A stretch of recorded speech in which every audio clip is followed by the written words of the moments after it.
Hello प्यारे विद्यार्थियों, नमस्कार, गुड मॉर्निंग। आप सभी का फ्यूचर कोचिंग क्लासेस में एक बार पुनः स्वागत है। आज आपका जो क्लास चल रहा है UPSSC का, आज उसका नेक्स्ट पार्ट आपके सामने है, जिसमें हम सीख रहे हैं लेखांकन की अवधारणा और उसके संकल्पनाएं। पिछले क्लास में हम लोगों ने गोइंग कंसर्न और आपके money measurement, separate entity system, इन 3-4 कॉन्सेप्ट पर हमने चर्चा किया था। आज आपका जो क्लास होने वाला है बेहद ही महत्वपूर्ण होने वाला है। क्यों? क्योंकि आज का जो क्लास होगा यहाँ से आपके कॉन्सेप्ट एकदम क्लियर होंगे, जो आपके एग्जाम में काफ़ी ज़्यादा इम्पोर्टेंट और बहुत ज़्यादा हेल्पफुल होने वाले हैं। चलिए देखते हैं आज हम पढ़ेंगे क्या। हम पढ़ने वाले हैं, सबसे पहले हम पढ़ने वाले हैं, आज हम पढ़ेंगे अकाउंटिंग प्रिंसिपल। अभी तक हम लोगों ने अकाउंटिंग एजम्पशन एंड कॉन्सेप्ट पढ़ा हुआ था। आज हम पढ़ेंगे अकाउंटिंग प्रिंसिपल्स। अकाउंटिंग प्रिंसिपल हम चर्चा करने वाले हैं।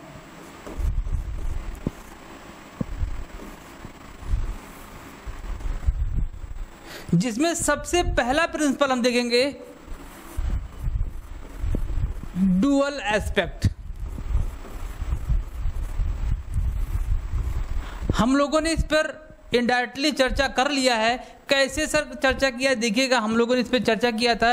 अकाउंटिंग इक्वेशन हमने चर्चा किया था, और अकाउंटिंग इक्वेशन आपका जो टोटली बेस है डुअल एस्पेक्ट पे बेस है। हमने अकाउंटिंग इक्वेशन में देखा था कि एसेट इक्वल टू क्या देखा था भाई, हमने एक फॉर्मूला देखा था। आप एसेट्स बराबर लायबिलिटीज प्लस कैपिटल देखा था हम लोगों ने। डुअल एस्पेक्ट आपका कहता है कि एक डेबिट होगा, दूसरा क्या होगा, क्रेडिट होगा। ठीक है, और इसी कॉन्सेप्ट के बेस पर आपका एक फॉर्मूला अकाउंटिंग इक्वेशन बना है। हमने इस फॉर्मूले से 3 फॉर्मूले और सीखे थे, हमने इस पर चर्चा कर लिया है, तो इस पर हम बहुत ज़्यादा चर्चा नहीं करेंगे। ठीक है, तो आज हम दूसरा कंसेप्ट देखते हैं। क्या देखेंगे? देखिए आज का दूसरा कंसेप्ट जो है आपका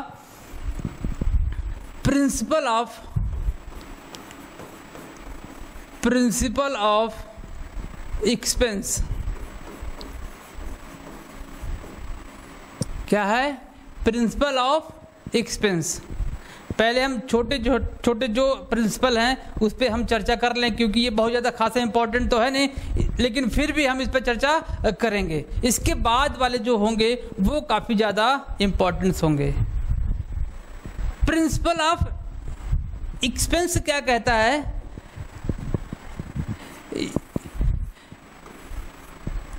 आय को प्राप्त करने के लिए वस्तु की जो लागत होती है उसे एक्सपेंस माना जाता है। बात समझ आई? जो हम आय प्राप्त करने के लिए वस्तुओं का विक्रय करते हैं, उस वस्तु की जो प्रत्यक्ष लागत होती है वो क्या कहलाती है? आपकी एक्सपेंस कहलाती है। बात समझ आएगी ना? कैसे देखिएगा, आय को प्राप्त करने के लिए, आय को प्राप्त करने के लिए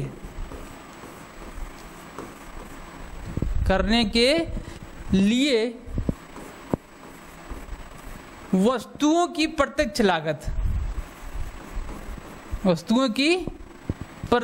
लागत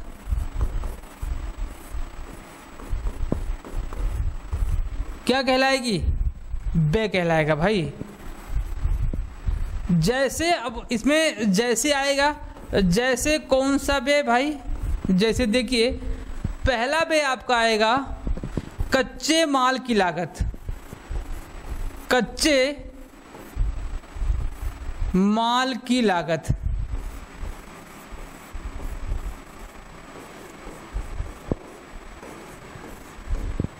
उस माल को लाने में कुछ भाड़ा खर्चा होगा, कुछ किराया खर्चा होगा। आदि। क्या है? आदि। क्या माने जाएंगे? व्यय माने जाएंगे। बात समझ में आ गई? प्रिंसिपल ऑफ एक्सपेंस में आय को प्राप्त करने के लिए वस्तुओं पर जो प्रत्यक्ष खर्चा किया जाएगा, व्यय किया जाएगा, उसकी जो लागत होगी वो क्या कहलाएगी? आपकी व्यय कहलाएगी। जैसे कच्चे माल की लागत एंड उसका भाड़ा और किराया। इसमें कभी कभी ये देखा जाता है कि आप लोगों ने देखा होगा कि लॉस बाय फायर, सुना कि नहीं सुना है? लॉस बाय फायर, कोई माल जलकर नष्ट हो गया, या लॉस बाय थीफ,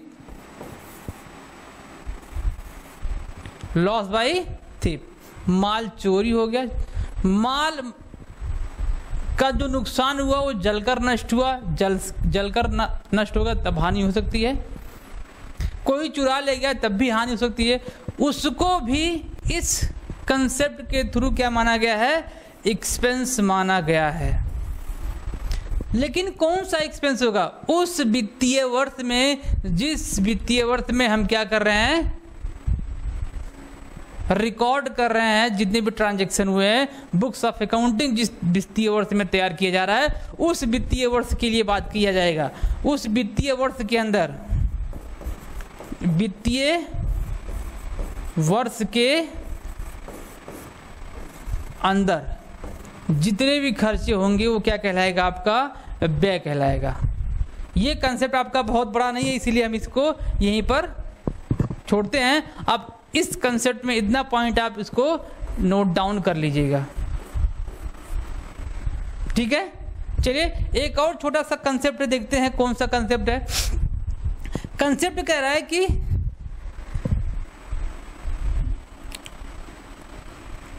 हिस्टोरिकल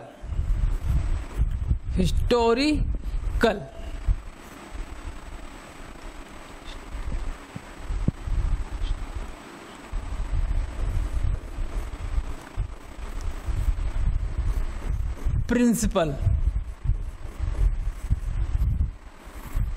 इसे हिंदी में बोला जाता है ऐतिहासिक सिद्धांत। क्या बोला जाता है हिंदी में? ऐतिहासिक सिद्धांत बोला जाता है। ऐतिहासिक।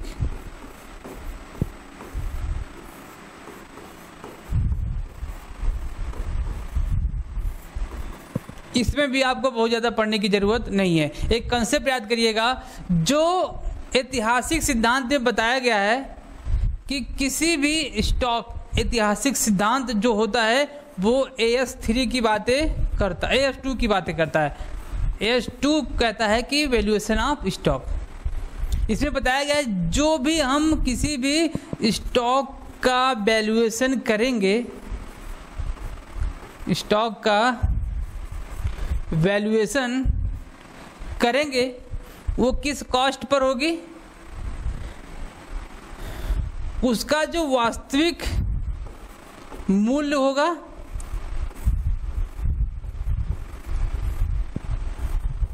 या बाजार मूल्य होगा, या बाजार मूल्य होगा।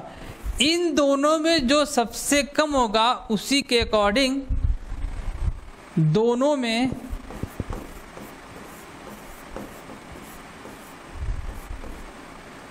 जो कम होगा, दोनों में से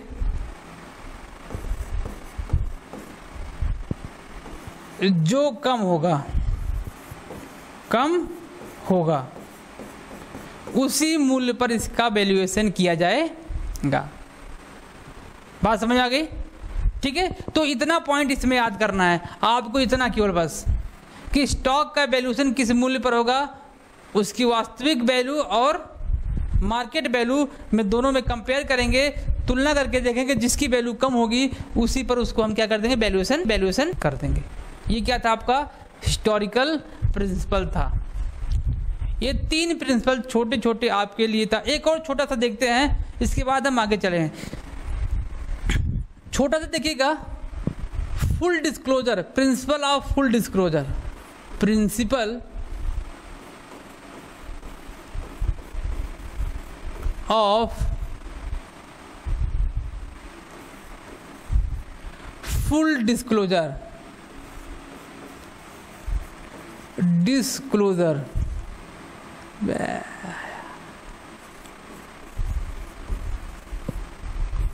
ये क्या कहता है? फुल डिस्क्लोजर क्या कहता है? ये आपका बैलेंस शीट होता है, बैलेंस शीट, ठीक है। यदि आप अपने वैल्यूएशन करने के मेथड में कोई चेंजिंग करते हैं, वैसे तो कंसिस्टेंसी बोलता है कि आप कुछ दिनों तक कंटिन्यू करिए किसी भी मेथड को, फिर भी अगर आप उस वैल्यूएशन के मेथड को करते हैं चेंज, तो आपको करना पड़ेगा बैलेंस शीट के नीचे उसको दिखाना पड़ेगा कि हमने इस मेथड को चेंज करके दूसरे मेथड को अप्लाई किया हुआ है, उसका रीजन ये है, आपको बैलेंस शीट के नीचे दिखाना पड़ेगा। इसे कहते हैं पूर्ण प्रकटीकरण की अवधारणा, सिद्धांत बोलते हैं, ठीक है। जैसे आपने क्या किया, डेप्रिसिएशन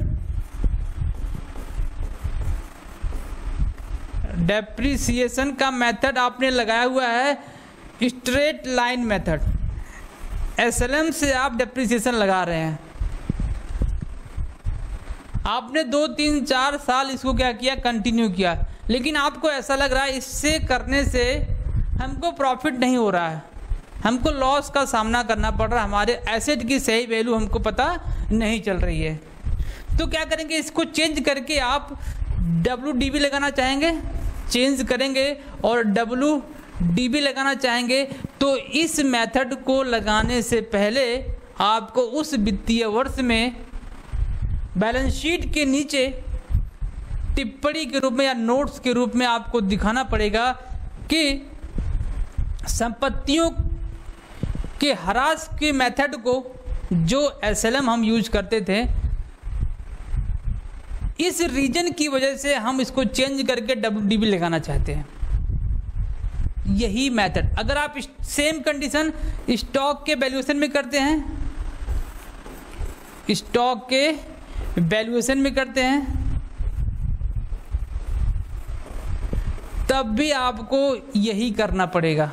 मतलब कि आप किसी भी मेथड को चेंज कर रहे हैं तो उस मेथड को चेंज करते समय उस वित्तीय वर्ष में आपको उसका फुल डिस्क्लोजर करना पड़ेगा बैलेंस शीट के नीचे, ठीक है। तो ये क्या था आपका प्रिंसिपल ऑफ फुल डिस्क्लोजर, ठीक है। अब चलते हैं जो आपका थोड़ा सा बड़ा और इम्पोर्टेंट है, ये तो छोटे छोटे थे। अब देखिए जो इम्पोर्टेंट है इसको स्टार कर लीजिए, इसके एक एक पॉइंट को नोट डाउन करते हुए चलिएगा। क्या है भाई, आय प्राप्ति का सिद्धांत, आय प्राप्ति का सिद्धांत।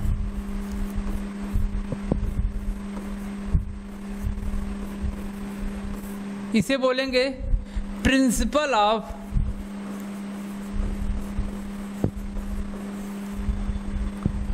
Revenue realisation, revenue realisation.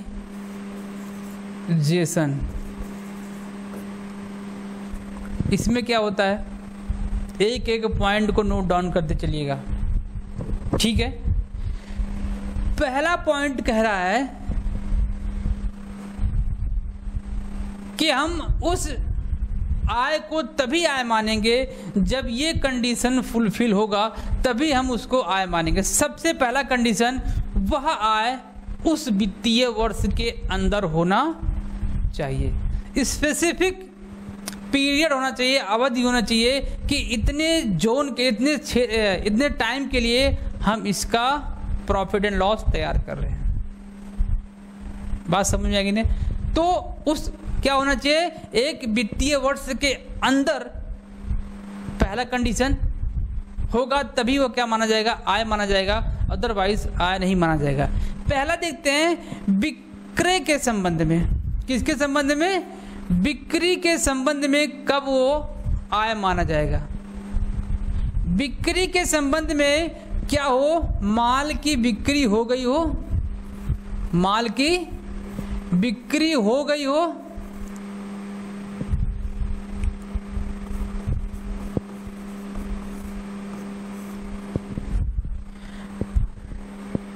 Plus क्या हो गया हो, उसका सुपुर्दगी हो गया होगा,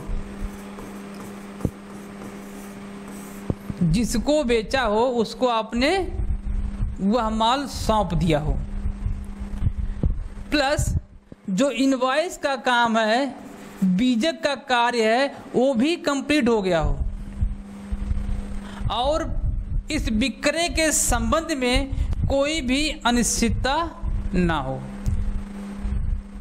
तब वो क्या कहलाएगा आपका, इस कंडीशन में इस विक्रय से प्राप्त राशि क्या कहलाएगी, आय कहलाएगी। माल की बिक्री हो गई हो, उसकी सुपुर्दगी भी हो गई हो, प्लस बीजक तैयार हो, इनवॉइस भी तैयार हो गया हो, और उसके पेमेंट या उसके मनी के संबंध में ग्राहक के मन में कोई उच्चावचन ना हो, कोई अनिश्चितता या डाउट ना हो, तो वो क्या कहलाएगा, आय माना जाएगा। पहला कंडीशन। दूसरा कंडीशन देखिएगा, सेवा के संदर्भ में क्या हो सकता है। सेवा के संदर्भ में आप जब ग्राहक को पूर्ण संतुष्टि प्रदान कर देते हैं, मतलब सेवा प्रदान कर देते हैं, जिससे क्या होता है कि ग्राहक पूर्ण रूप से संतुष्ट हो जाता है और उसके पेमेंट करने के संबंध में कोई अनिश्चितता नहीं रहती है, तब क्या माना जाएगा, वो आय माना जाएगा। क्या है, सेवा प्रदान कर दिया गया हो, सेवा प्रदान कर दिया गया हो और इससे कस्टमर सेटिस्फाई हो गया हो, कस्टमर सेटिस्फाई हो गया हो और वह पेमेंट करने में कोई दिक्कत ना करे, मतलब कि अनिश्चितता उसके मन में ना हो, तब वह क्या कहलाएगा, आपका आय कहलाएगा। लेकिन ध्यान रखिएगा, ये एक स्पेसिफिक वित्तीय वर्ष होना चाहिए, कोई एक पीरियड होना चाहिए, उस पीरियड में। तीसरा देखिएगा, तीसरा अगला कंडीशन देखिए क्या कह रहा है, वस्तुओं के यूज करने में, वस्तुओं के प्रयोग के संबंध में, प्रयोग के संबंध में होता ना, कभी कभी कोई किसी को जमीन यूज करने के लिए दे देता है, कोई मशीन यूज करने के लिए देता है, कोई मोटरसाइकिल, जो भी जिस पर्पज से वो कमा रहा होता है, अपनी वस्तुओं को दूसरों को देकर यूज करने के लिए उससे उसको पैसा प्राप्त होता है। उस कंडीशन में जब वस्तुओं का प्रयोग हो गया हो या समय बीत गया हो, तब क्या होगा, आपका उस कंडीशन में आय माना जाएगा, तब क्या होगा, आय माना जाएगा। ठीक है, ये तो कुछ वस्तुओं के संबंध में थे, कब वो आय माना जाएगा। अब इसको देखिए, इसका प्रभाव कहाँ कहाँ पड़ता है। आप लोगों ने तैयार बाजार का नाम सुना होगा, तैयार बाजार। तैयार बाजार किसका होता है, तैयार बाजार होता है कोई विशिष्ट या कीमती वस्तु होगा, जैसे सोना।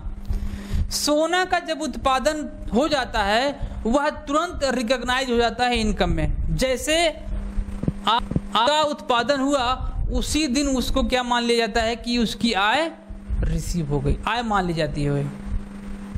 मतलब कि ये क्या होता है, तैयार बाजार जिसे कहते हैं, सोने के संबंध में, सोने के संबंध में जब इसका उत्पादन हो जाएगा तो ये मान लिया जाएगा कि हाँ, इस वर्ष में इसकी आय हो गई है। अगला देखिएगा, ये आपका तैयार बाजार हो गया। आपसे पूछ सकता है कि क्या सोने के संबंध में उसकी आय कब रिकॉग्नाइज होगी, तो जब वो उत्पादित हो जाएगी तभी होगी। अगला देखिएगा, निर्मित के क्षेत्र में, किस क्षेत्र में? निर्मित मतलब निर्माणाधीन के क्षेत्र में कब इसकी आय मानी जाएगी? पहले निर्मित देख लेते हैं, इसके बाद निर्माणाधीन देखेंगे। निर्मित में क्या होता है? जब माल बनकर तैयार हो गया। क्या हो गया? माल बनकर तैयार हो गया और माल को बेच दिया गया। क्या कर दिया गया? माल को बेच दिया गया, उसकी सुपुर्दगी कर दी गई। तैयार हो गया, उसकी सुपुर्दगी किसको दे दी गई? ग्राहक को कर दी गई। ग्राहक को सुपुर्द कर दिया गया।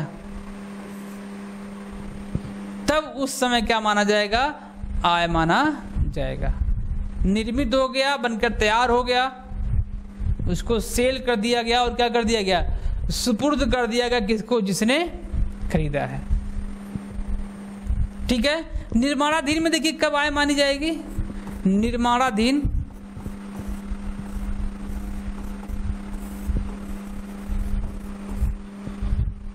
निर्माणाधीन का मतलब लंबा कार्य होगा और काम उस पर चलेगा कुछ सालों तक, लॉन्ग टर्म के लिए होगा, तो उसमें आय कैसे मानी जाएगी? देखिएगा, इसमें आय क्या होती है? जितना प्रमाणित हो गया है। क्या हो गया है? जितना कार्य प्रमाणित हो गया है। प्रमाणित कार्य, वह कार्य का मूल्य जो रिसीव हो जाएगा, प्रमाणित कार्य का मूल्य ही क्या माना जाएगा? उस वर्ष के लिए आय माना जाएगा। किसमें? निर्माणाधीन के संबंध में, जहां पर क्या हो रहा हो? काम लंबा समय हो, लॉन्ग टर्म के लिए लिया गया हो, कॉन्ट्रैक्ट अच्छा खासा हो, 5-6 साल 10 साल चलने वाला हो, उस वर्ष में जितना कार्य प्रमाणित हुआ होगा उतने को क्या माना जाएगा? आय माना जाएगा। ठीक है। एक और कंसेप्ट देखते हैं यहां पर, किराया किस्त पद्धति में। किराया किस्त पद्धति में, या यूं कहें, ये किस्त होगा या किराया पद्धति, दो होते हैं ना, किराया या किस्त पद्धति। इसमें आय कब माना जाएगा? क्या होगा? इसमें आय कब माना जाएगा? इसमें किस्त बंधा होगा। क्या बंधा होगा? किस्त बंधे होंगे और इस किस्त की राशि जिस वर्ष में जितनी प्राप्त होगी उस वर्ष की क्या कहलाएगी? वो आंशिक आय कहलाएगी। आंशिक आय कहलाएगी। और जब वह किस्त की राशि जो लास्ट वाली होगी, मतलब संपूर्ण किस्त की राशि जब प्राप्त कर ली जाएगी तो क्या मानी जाएगी? संपूर्ण आय मानी जाएगी। संपूर्ण आय मानी जाएगी। बात समझ में आया ना? किराया या किस्त पद्धति के अंतर्गत जो किस्त की राशि साल भर में प्राप्त होगी वह आंशिक आय मानी जाएगी। जब पूरी राशि प्राप्त हो जाएगी, पूरी किस्त की राशि प्राप्त हो जाएगी तो क्या माना जाएगा? वो संपूर्ण आय माना जाएगा। यहां तक बात समझ में आया? ठीक है। तो ये क्या था आपका आय प्राप्ति का सिद्धांत। ठीक है। एक एक पॉइंट नोट कर लीजिएगा, कहीं से भी क्वेश्चन आपका बन सकता है। ठीक है। चलिए आज का लास्ट कंसेप्ट देखते हैं, इसके बाद अगला कंसेप्ट हम नेक्स्ट वीडियो में देखेंगे। आज का लास्ट कंसेप्ट कहता है, इसको भी कई बार स्टार बना लीजिए, कई बार स्टार बना लीजिए भैया। क्यों? क्योंकि ये है बड़ा इंपॉर्टेंट, जिसको किस नाम से जाना जाता है? मैचिंग कंसेप्ट के नाम से फेमस है, और जिसे कहते हैं आय एवं व्यय मिलान का सिद्धांत। मिलान का सिद्धांत।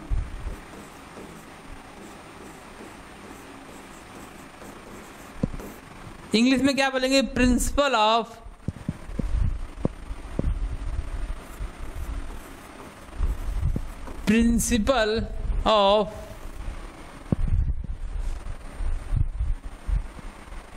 मैचिंग, क्या मैचिंग, किसका मैचिंग भाई?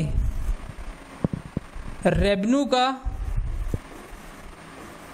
एंड एक्सपेंस का,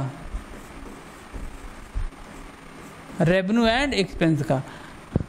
इस कंसेप्ट को देखते ही मन में क्या आएगा आपके? आएगा भाई पीएल। ये कंसेप्ट किसकी बात करता है? केवल और पीएल की बात करता है। पीएल मतलब प्रॉफिट एंड लॉस की बात करता है। जो आपका फाइनल अकाउंट का सेकंड पार्ट होता है पीएनएल, उसकी बात करेगा। ये कहता है कि आपका जो एक वित्तीय वर्ष के अंदर जितने भी इनकम हुए हैं उसको प्रॉफिट एंड लॉस अकाउंट के क्रेडिट साइड में, और जितने भी एक्सपेंस हुए हैं उसको क्या करेंगे? प्रॉफिट एंड लॉस अकाउंट के डेबिट साइड में दिखाएंगे। लेकिन कौन सा? जो आपका एक वित्तीय वर्ष से संबंधित होगा। लेकिन जो उस करंट वर्तमान वित्तीय वर्ष में संबंधित नहीं होगा उसको कर देंगे यहाँ से बाहर, मतलब कि वहाँ से उसको निकाल देंगे। कैसे निकालेंगे? देखिएगा कौन सा वर्तमान वित्तीय वर्ष में संबंधित है, कौन सा नहीं संबंधित है, ये आपको नीचे दिया होगा। समायोजन आप जब पढ़ते हैं वहाँ पे समायोजन के थ्रू आपको उसका इंफॉर्मेशन देगा। लेकिन हम यहाँ पर चर्चा करेंगे कैसे उसको पहचानेंगे। पहला देखिएगा, सबसे पहली बात किसकी करेगा? ये अदत्त व्यय की बात करेगा। किसकी बात करेगा? ये अदत्त व्यय की बात करेगा, मतलब कि आउटस्टैंडिंग की बात करने वाला है ये।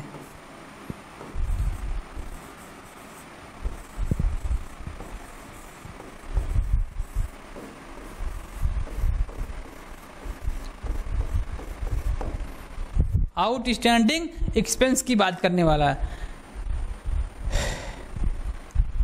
कैसे सर? देखिए, जब आप किसी वित्तीय वर्ष में कोई व्यय कर चुके हैं लेकिन उसका अभी आपने भुगतान नहीं किया है, हम 31 तारीख को आ गए, मतलब कि साल के अंत में 31 मार्च को हम आ गए, लेकिन अभी तक उसका भुगतान नहीं किया गया, तो क्या ये आपके पीएल में नहीं जाएगा?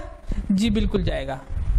आपके उस वित्तीय वर्ष से संबंधित जितने भी खर्चे होंगे सबको इस पीएल में दिखाना है। तो क्या करते हैं? पीएल में इसको जिस एक्सपेंस पर होगा उसमें क्या करते हैं? इसको जोड़ कर दिखा देते हैं। क्या करते हैं? जोड़ कर दिखा देते हैं। ठीक है। दूसरी बात किसकी करेगा? पूर्वदत्त व्यय की बात करेगा। पूर्वदत्त व्यय की बात करेगा, मतलब कि प्रीपेड की बात करने वाला है। Prepaid expense. प्रीपेड एक्सपेंस क्या होता है? हमेशा नेक्स्ट ईयर से संबंधित होता है। क्या होता है कि अभी कोई व्यय हमने किया नहीं लेकिन उसका पेमेंट हमने पहले ही कर दिया, तो ऐसे एक्सपेंस को पीएल में नहीं दिखाया जाता है, उसको इस पीएल से उसको बाहर कर दिया जाता है। बाहर कैसे करेंगे? उसको संबंधित मद में से घटा कर दिखाते हैं। क्या करके दिखाते हैं? घटा कर दिखाते हैं, मतलब कि उसमें से माइनस कर देते हैं। सेम ट्रीटमेंट देखिए किसका है? उपार्जित का है, उपार्जित आय का है। ये भी यही कहता है कि आपने अभी इनकम कमाया नहीं, कमा लिया लेकिन प्राप्त नहीं हुआ, तो उसको क्या कर देंगे? उस इनकम में जोड़ देंगे। और दूसरी बात करता है अनुपार्जित की। अनुपार्जित आय की बात करता है। ये क्या होता है? अभी आपने काम नहीं किया है, लेकिन सॉरी अभी आपका इनकम राइज नहीं हुआ लेकिन वो एडवांस में रिसीव हो गया है, तो इसको क्या करेंगे? इसको घटा देंगे और इसको आय में जोड़ देंगे, जोड़कर दिखाएंगे। इतना आप ध्यान रखिएगा। ये चार बातें। मैचिंग कंसेप्ट केवल और केवल पीएल की बात करता है। पीएल की बात में कहता है कि उस वित्तीय वर्ष से संबंधित जितने भी खर्चे और जितने भी इनकम्स होंगे उसको पीएल में दिखाएंगे, और उस वित्तीय वर्ष से संबंधित जो नहीं होंगे उसको पीएल में नहीं दिखाएंगे। नहीं दिखाने का मतलब है उसको माइनस कर देंगे। एक और बात कहता है यहाँ पर, किसकी बात करता है ये? क्लोजिंग स्टॉक की बात करता है। क्लोजिंग स्टॉक का मतलब क्या होता है भैया? कि वर्ष के अंत में बिना बिका हुआ माल। हो सकता है कि ना बिकेगा, ऐसा बिल्कुल पॉसिबल है कि वर्ष के अंत में जो माल बिकने से रह जाता है उसको क्या माना जाता है? इसी कंसेप्ट के तहत उसको क्लोजिंग स्टॉक माना जाता है, और अगले ही दिन वो बन जाएगा आपका ओपनिंग स्टॉक। तो क्लोजिंग स्टॉक और ओपनिंग स्टॉक का कंसेप्ट कहाँ से निकल के आया है? मैचिंग कंसेप्ट से निकल के आया है। ठीक है, बात समझ में आ गई ना? तो ये आपका मैचिंग कंसेप्ट था, और इससे पहले आय प्राप्ति का सिद्धांत। ये दोनों सिद्धांत आपके बड़े ही महत्वपूर्ण सिद्धांत हैं। ठीक है, इसके एक एक पॉइंट को आपने उम्मीद है कि नोट किया होगा और आपको समझ में आएगा होगा।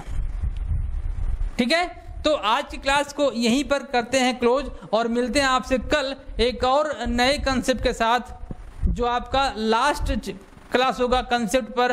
उसमें हम कुछ क्वेश्चन भी आपके साथ चर्चा